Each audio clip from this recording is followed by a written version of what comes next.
नमस्कार, तुम्ही पाहत आहात तारा न्यूज आणि मी आहे सीमा रायमने। आजचं आपलं स्पेशल रिपोर्ट डिजिटल लॉकडाऊन, आधुनिक युगाचं ब्लॅकआउट। आज सकाळी सगळं नेहमीसारखं होतं। सूर्य उगवला, गाड्या धावत होत्या, लोक आपापल्या कामाला जात होते। पण अचानक सगळं ठप्प झालं। इंटरनेट गायब, नेटवर्क गायब, यूपीआय गायब। जणू डिजिटल युगात अचानक वीज गेली। पण ही वीज नव्हती, ही होती डिजिटल एनर्जी।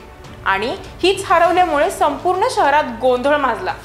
चला पाहूया या डिजिटल ब्लॅकआउटने लोकांच्या आयुष्यावर काय परिणाम होतोय।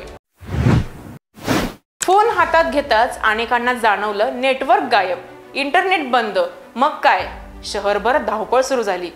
चौका चौकात एकच गोंधळ, गुगल शोधत नाही, व्हॉट्सअप मेसेज जात नाही, यूपीआय फेल गेला। एका वकिलांनी आम्हाला सांगितलं की क्लायंटशी बोलायचं होतं, पण नेटवर्कच नाही। आता केस कशी लढवायची? तर एका विद्यार्थ्याचं म्हणणं, ऑनलाईन परीक्षा होती पण काही उघडतच नाही।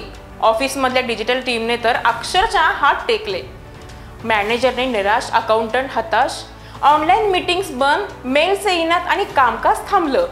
सकाळच्या वेळी बाजारात लोक सामान्य खरेदीला गेले, पण पैसे कसे द्यायचे? कारण no UPI, no cash, no transaction.